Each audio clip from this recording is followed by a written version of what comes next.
Hello. Hello. Can I do an experiment? I'd like is there a volunteer in the front row? Can I have a volunteer? Anyone? All right. So I quite like this gesture stuff, and so I reckon we can build a prototype right now.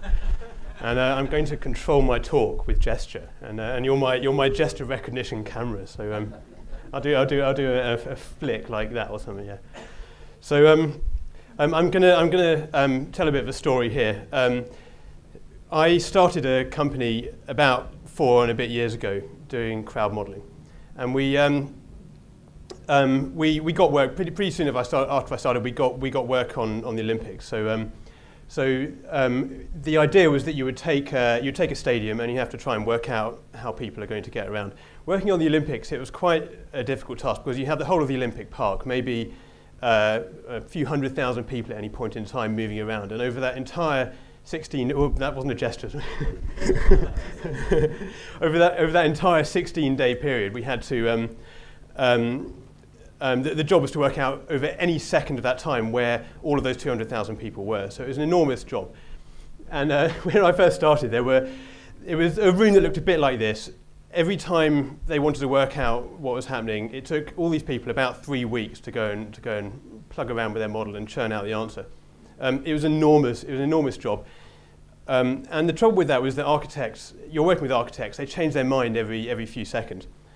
And what would happen is all these people would start working, and then after about 5 minutes, the architects would change their minds and they come and say they want something different. And so, but they'd say, no, we can't do that. They've already started. We've got to finish the job and get to the end of the 3 weeks before we can sensibly start again. So I got involved in this. I thought this was pretty ridiculous.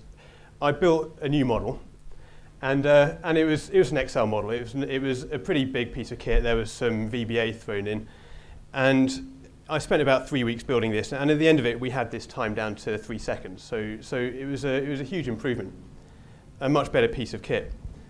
And not long after I started doing this, I was walking through the office, and I saw some of these consultants been working on it, and they had this new secret project. I walked behind someone's desk and I had a look, and this is what it would look like. They had, well, exactly my model, but now they were working on the Sochi Olympics in 2014. That was a bit strange, I thought. And not long after that, I walked past again, and it was the same model again. They were working on Brazil. And this was a deeply frustrating thing. You've built this model, you've handed it over to someone, and after that, you have absolutely no control. You've completely given it away. So this was a problem I wanted to solve, and this is where the current idea of Livesheets came from.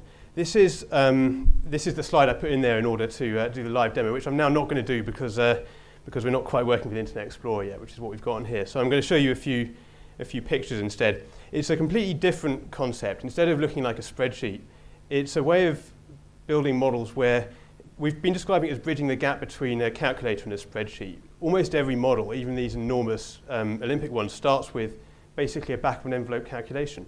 And from there, you start building out into something more complicated. So thinking about that back of an envelope, we've got a concept like this. You write in there, a simple calculation, it springs up on the screen and shows you what you're doing. You've got some nodes on there, and you can then start building it out from there. So you go on to something more complicated. This is an example of a very simple model where it has what some people have spent on organizing a party, works out the total, and works out what each person owes to everyone else.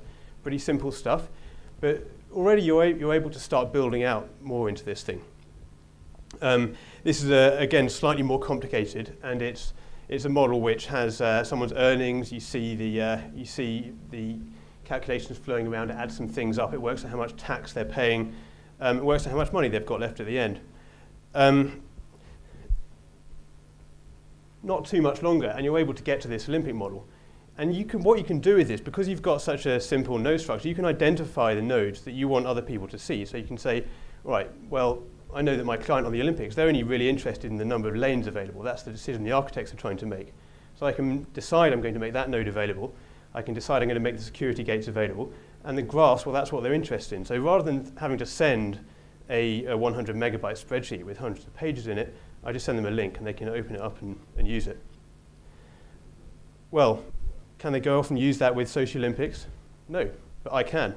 So by putting it on the web, we've created a way to sell calculations and make them reusable so that I can decide and control now who uses them. So So there we are, Sochi Olympics, and I can go and collect that job again. Brazil, I go and collect it again. So we're taking that basic task of doing calculations and wanting to share them with other people and turning it into something which is controllable, it's shareable, you can take parts of it, you can control what people see, and it creates a way to sell your work, which is really not available right now.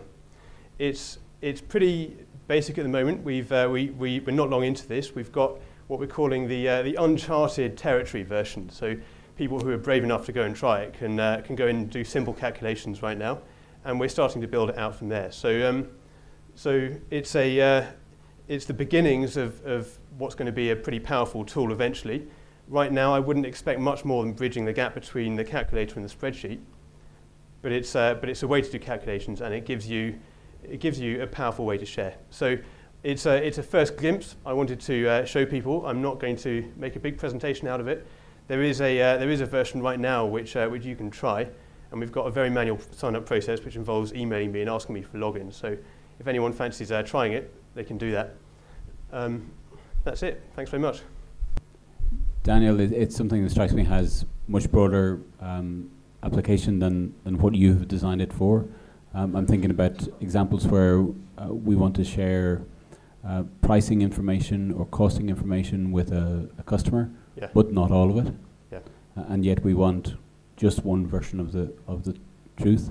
Yep. Allow them some manipulation, and but not to be able to see all of the background to that.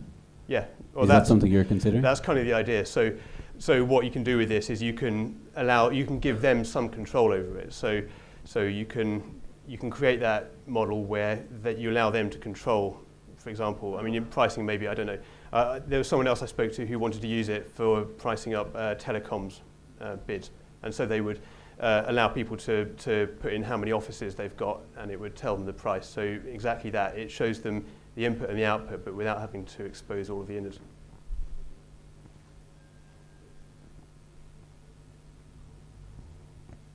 Thanks. It looks really interesting. I'm wondering what drove the insight behind the visual display of nodes, because a lot of the other benefits, like the ones you described there, could have just been done by having it all having Excel in a browser, I think, like here for Google Sheets. But the nodes thing seems really different.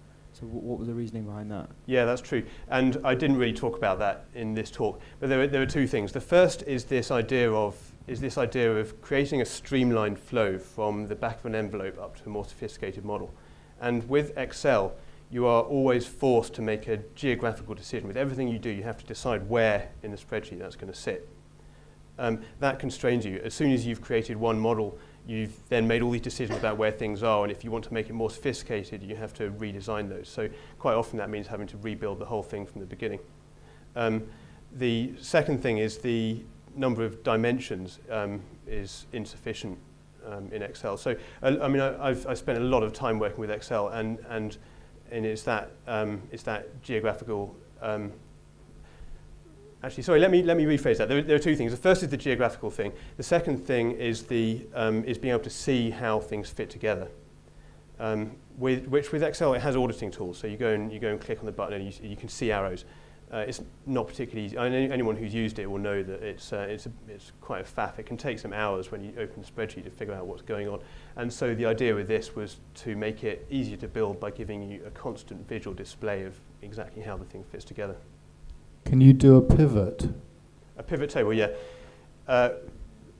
If you mean pivot in a startup sense and of going in a different direction, or no, the old-fashioned pivot.